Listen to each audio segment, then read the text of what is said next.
Following up on the GN roadmap we published, we're taking a very popular viewer request, which is to update our testing methodology for cases and expand it even further. So one of the things we've wanted to do for a long time is expand upon our already existing for years now noise normalized testing for coolers and add it to cases, more on what that means in a moment. And then you all wanted us to do a standard set of fans for testing all of the cases that come through the lab. So we've done that, and today we'll be looking to see whether or not you all led us astray. Before that, this video is brought to you by Drop and their HD 6XX headphones. The 6XX headphones offer high quality audio output with wide device compatibility. Massdrop's 6XX also includes a 6-foot cable with 3.5mm plug alongside a 1/4-inch adapter for those who might want to plug into an amp. The 6XX focuses its energy into balancing the sound, leaning toward warmer and bassier audio. They're also easy to disassemble and replace individual parts, making these headphones trivial to maintain for long-term use. Learn more at the link below. The discussion here is actually really complicated. Genuinely, it is a very complex topic to get into things of airflow in a case to begin with, and then you start trying to normalize fans in cases with different airflow paths, fans that are, or cases that are designed for different fans that you might be putting in there, cases that do better with negative versus positive pressure setups, and they do exist. So it's genuinely a very difficult topic to tackle, and the reason that we haven't done these tests, despite getting requests from viewers for years, is because we knew there were a lot of flaws in doing them, but there's absolutely validity to the request of standardizing a set of fans, and to Patrick's credit, who does most of our testing for cases these days and writes the build section, Patrick made a point to me, which was, well, if a lot of people are requesting it, we really should explore it, and I completely agree. So we're going to do that. What we're going to do first is I'll talk through the scripted section here about the testing method in some brief detail. There'll be more in the article linked to the description below, and then we'll talk about the results of those tests, and then please stick around for the conclusion, because I'll talk through some special scenarios that this testing will not work for, or that your next suggestion following this might not work for. So stick around for that part of the video. So I'm going to try and boil down years and years of case reviews. We have, in our spreadsheet, we have over 200 results, like rows, in our case review for one of the tables. One of them. And we published something like 4 or 5 charts before these. So hundreds, if not approaching 1,000 rows of data on cases over the past several years. And to try and compress this down is a great disservice to what we've done, but I'm going to do my best to try and remember some of the key points that you need to keep in mind in case you haven't seen every case review we've ever done, which is completely valid. So first of all, a few things. Problems with the standardized case fan placement testing. We've listed a few of them today. Let me first start by saying it is still a valid idea. We are glad that those of you who pitched it have pitched it and done so repeatedly, and we're probably going to keep doing this kind of testing, at least for the foreseeable future, because it can teach us a few things. For example, in the Fractal Meshify C, it further demonstrates how the fans are sort of biased up towards the CPU, which benefits the CPU greatly, but doesn't help the GPU as much. So that's something valuable that we can learn from that testing. But there are a lot of things wrong with it too, and the NZXT H500 is just the tip of the iceberg on that, where in CPU results you see a big improvement, but in GPU results you see that stock was better, and that's because this isn't that case, but in that case you actually end up with the stock negative pressure setup here, pushing air that way, and this way it sucks in air through everywhere else in the case. So you get a natural pull through the front because of the negative pressure setup, but also, and critically, through places like the bottom. So you pull some air up through the bottom that ends up in the video card. You actually pull some air through the back, through the PCIe slots, and through the grills in that area. That benefits the video card. So the video card has effectively front panel access to air, because that's, as far as it cares, that's what this is. This is the back of the case. This is the PCIe area. But as far as the video card cares, it might as well be the front of the case with clean air that's cold, and, well, relatively cold. And that's because all the exhaust is pushing up and back, and so the air will go in everywhere else it can.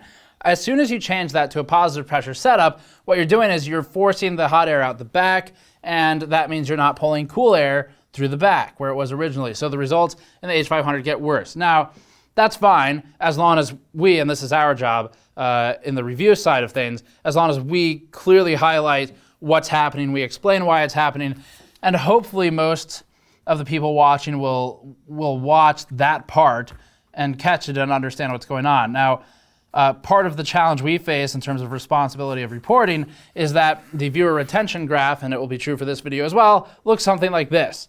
And as you drop to 30, 40% viewership towards the end of the video, potentially a lot of people are missing explanations.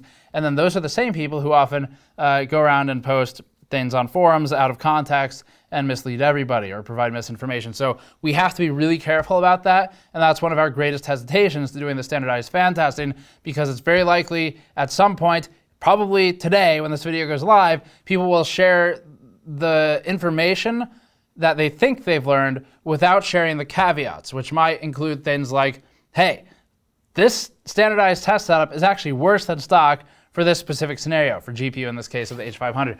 So we still learned some really cool stuff. It's a good test. It should stay in the testing. It's just that we at GN have to be very careful to explore why the results are what they are, and then make the distinction in the reviews. Is it because the case is good that it happens this way? Is it because the case is bad that it happens this way? Or is it neutral and it's just because we've modified how the case was designed to perform? A lot of cases don't really get that kind of design where they smartly try to do something like a negative pressure setup that actually works, or where they try to guide the airflow in key specific areas to cool specific components. A lot of the time you get a very simple case like this one, the Versa J24, where their approach was, let's put holes in the front, let's put holes in the back, and then let's put fans in the holes. Pretty simple, front to back airflow. So in these instances, doing the standardized tests can actually benefit us a lot, because what we learned from this case is that switching to the standardized fans improves the performance. What does that teach us? Well, what it teaches us is that these fans, and it sort of validates what we already thought we knew, which it's always good to validate what you think you know. It validates that these fans are not particularly good for static pressure performance, and they're not particularly strong either. The CFM is a bit lower. So you end up with a scenario where fewer, better fans outperforms more low-end fans, and that's valuable to learn from that testing. A couple other things. We've explained this a lot in the past, but for those of you who may not have seen it, there's an important item of note with the top of a case. In a good amount of cases, this is kind of getting into a quagmire. There's a lot of different like rabbit holes we can go down, but in a lot of cases, you can do things like put a fan on the top, and if you put the fan on the top front, and you do intake, top front being the frontmost position of the top, and you do intake, it will often actually improve the CPU thermals. A lot of people, and this is an old thing we've said on the channel for years now, a lot of people like to do the whole, well, but hot air rises. Okay, yes, it absolutely does, but the increase in molecular speed is about 4% for every 25 degrees Celsius you climb. So the thing is, when hot air rises, it's sort of made irrelevant when you look at blasting the air with a 2,000 RPM fan, or a 1,400 RPM, or a 1,000 RPM fan. It doesn't matter. The point of the matter is that a fan moving at some RPM greater than 0 is going to move more air than just hot air rising. You can make hot air go down. You can make hot air rise. You can make hot air go vertically. It doesn't matter. If you have a fan blowing at a higher RPM than the air is naturally moving, it's sort of irrelevant. Now, it's not completely irrelevant, so don't take that out of context. Of course it matters to some degree which direction air naturally moves and how physics dictates the movement. But the point that we're getting to is that if you put a fan here, in a lot of cases, but not all of them, and you do intake, it will improve the CPU thermals.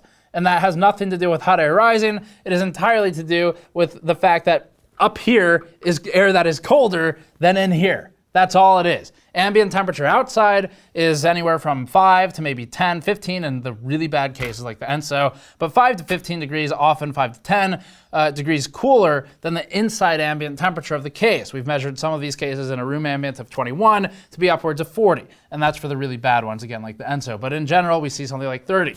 So because this air is colder, and because this fan is blowing in, and because the intake for this fan is immediately adjacent to the intake for the CPU tower, obviously the cool air will go straight through the tower, and that's going to be your coldest source of air. So the point then, this doesn't work in all cases, and of course, in a lot of cases too, putting exhaust in the top would be better, especially in larger or longer cases where you can do an exhaust behind the CPU cooler and push air up after it comes through the cooler. That might be beneficial too. So there's a lot of really screwy things you can do with cases once you start adding more and more fans, and it's very possible that you make the performance worse. And so the point of saying that is if we try to expand too much with the standardized fan testing, we are going to make the performance worse in a lot of cases, or it can't be standardized. It's one or the other. So if we start picking and choosing where the fans go, it's no longer exactly standardized. So we pick the positions that will be present in basically every case, make the most sense in basically every case, should produce the same performance in terms of how they scale against each other in basically every case. And beyond that, what we're going to do is keep testing these on isolated charts against only the case itself before getting to the comparative charts, and look at individual test cases of what if we had one fan, what if we removed the filter, things like that. So another thing is too, if you do, a lot of people have suggested this, where when we said we don't want to do standard fan placement, people have often said, well, why don't you just fill the case with fans, every slot? It'll probably, it doesn't really teach us a lot for one, but it's probably going to be worse. And that's because you get, again, into situations of like noise versus thermals, and then you further get into situations of if, okay, we put exhaust on the top now, what's going to happen is the air will come in the front through this top fan, and it will be pulled out right away by the top exhaust fan before ever hitting the CPU. So you can make things worse. And I'm not saying that these things are true for every single case. If you're posting an anecdote in the comments about how your case does something different, that's fine. It's probably true even, although it's hard, well, we won't get into that, but it might well be true. And I guess that's the whole point, isn't it? Is that this can change on a case-to-case basis. Applaud for that pun. And so as a result of this, it's very, very difficult to properly standardize in a meaningful way. We think we've done a pretty good job of it. Clearly, the most important thing is to just explain the results and make sure we understand what's going on and communicate with viewers what's going on when they're making a purchasing decision, because otherwise people can get confused and they might see a result with stock performance and go, why was that better than the better fans? And it's because, well, maybe the case came with more fans, came with better fans, better fan position. For the most part, in these results, we saw improvements in the CPU section. So that's what we want to see, because that says we're doing something that actually has some value. We originally disagreed with the idea of standardizing a set of fans for case tests for reasons that will become partially clear in our GPU results section, but it remained the single most requested test in every single case review we've posted. We recognized the merits of potentially adding this test, and ultimately we take great pride in expanding and improving by listening to community interests. For this testing, we're using two Noctua NF-A14 fans in the front with one NF-F12 in the rear. It is of critical importance that anyone attempting to do this controls where each individual fan is placed. Even though we're using two of the same model fan on the front, we have marked which one goes in the top slot and which one goes in the lower of the two front slots. This is because fan RPM varies by plus or minus 10% from unit to unit, so blindly switching can drastically impact results in a way that creates wide error margins. Being blind further to these important differences in fan speed could lead a tester astray when analyzing the results. You could potentially make claims that aren't true if you randomly swapped which was where. We control where each fan is placed and always place the 120mm option in the rear slot. We noted that almost every single ATX case we test has at least two 140 front positions and one 120 rear position. Unfortunately, in some cases, this means reducing the fan count, but we can't test with more, or we begin to enter scenarios that eliminate most cases from testing by way of insufficient fan mounts in those cases. We must also note that just filling a case with fans, even if not at random, although a lot of people seem to really do that when they build computers, just filling a case with fans though, even if you think you kind of have an idea that makes sense, can actually make things way, way worse. And we'll talk about this more later in the on-camera segments. At the end of the day, it's important for us to continue doing one-off testing per case, not comparatively, just against itself, like our panelist tests and our tests where we add one fan, as a user might do when buying just one extra fan with the case. Still though, these standardized results can teach us about some of the case designs. It's not as simple as lowest temperature means best airflow in the case, because the case might actually be better in its stock configuration. We ask that you please exercise your brain and actually think about the results and why they are what they are. We'll do our best to explain them as we go, but don't just look at the chart and then post all over Reddit about how X is better than Y, because one chart is not sufficient to make such a claim, especially since it exits the stock configuration. We've had this problem in the past when people request tests. Anyway, it's still useful and can teach us a lot, so let's get into those results. Standardized fan results are up first. We've split these into 2 bars per case, one representing the standardized results and one representing the full stock results. A quick glance reveals one immediate apparent outlier, although it's not one, and that's the BitFenix Enso.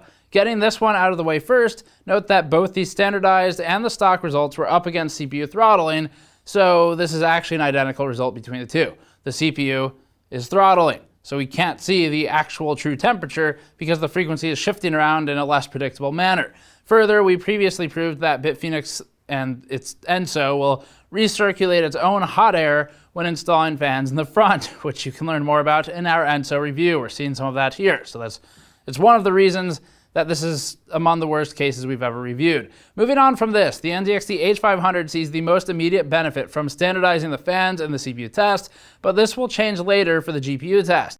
The H500 saw an improvement of about 9 degrees Celsius for air forced straight through the CPU tower cooler. The Meshify C did the best here, and by looking at the Versa J24's results, we can learn part of why. The Meshify C and the Versa J24 are the smallest of the cases on these charts, and positioning the front fans closer to the components does benefit the cooling of those components. So being smaller in this instance is beneficial to results. The impact of performance is noticeable in some ways, and the higher velocity air is dissipating heat more quickly off of that large tower cooler atop the CPU. Second, both cases have relatively punched through front panels, allowing for more airflow than in some of the competition. The S2 vision doesn't change a whole lot, which isn't surprising when considering its 4 stock fan configuration, and the NR600 sees some improvement in results. Asus's Helios remains nearly identical, which is a testament to how much it was really not impressive in the CPU cooling department, but the GPU department changes things.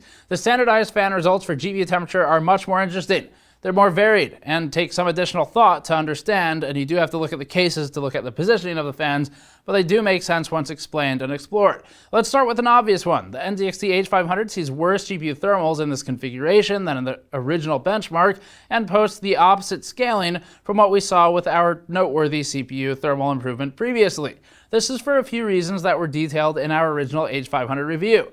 First, the H500 is configured in a negative pressure setup for out-of-the-box thermals testing, which means that air finds its way through every single hole in the case.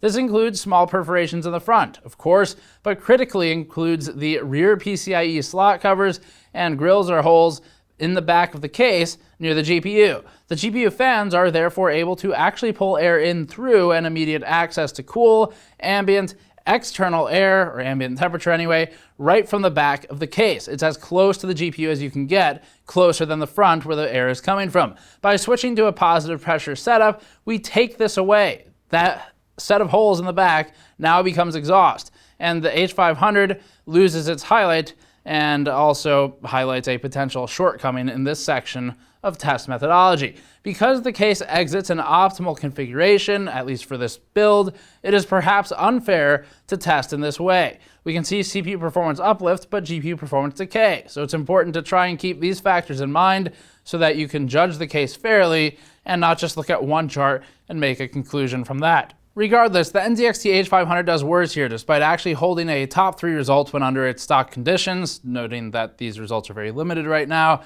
that's represented by the red bar. Moving on, the NR600 does well in this test, which is entirely a result of the weird positioning in this case. The NR600 claims it supports 140mm fans at the front, but it really doesn't properly do so, as discussed in the review. That said, the upside for this case was that the fans ended up directly benefiting the GPU, despite being very oddly placed because they don't fit in those holes. Those are for 120s, but there are still screws for 140s, And if you mount multiple of them, well, you end up with the weirdness we saw in the review. It all comes down to positioning, though. The J24 and the Helios end up in the same area, though we should note that the Helios actually did very well overall for its GPU thermal results in the initial review. The Meshify C isn't as impressive here, which is because the fans end up biased toward the CPU. The GPU receives more air across its backplate than the front of the card, which doesn't amount to much aside from better CPU cooling. The S2 also sees worse thermal results with standardized testing, as it includes 4 fans in the stock configuration, and those align better to heavily direct airflow under the GPU shroud. This set of tests illustrates, again, shortcomings in just standardizing fan placement and size, even when you think about what to do and where to put them, because some cases are simply built or equipped better out of the box, and we can't have one standard setup for every single case that doesn't screw some cases over while making others look better. So you're just going to have to do your best to bear with us through more and more charts as we add to the reviews. We can't go too high in fan count because we then eliminate the ability to standardize for smaller cases, making this difficult to do so. And again, at some point you do start making things worse. For example, if you start putting top exhaust fans in, you very well may end up pulling air away from the CPU cooler before the cool air ever gets there, thus making it much worse than if you just left those top slots unpopulated and allowed the air to move naturally. So more discussion on this later. Let's move on to the noise normalized results. We've been running noise normalized tests in our CPU cooler reviews for over 2 years now, so there's certainly nothing new for Gamers Nexus. We introduced these tests when we realized that CPU coolers were lacking a critical component for the reviews, and this was probably 2016 or around then that we made this addition to the CPU testing. So the difference, the important thing, was to illustrate performance when controlling for the variable of noise. It's not very fair if a cooler performs the best on the chart by simultaneously being the loudest, as you could have a cooler at 60 dBA that beats everyone else's 45 or 40 or 36 dBA coolers when measured at 20 inches away.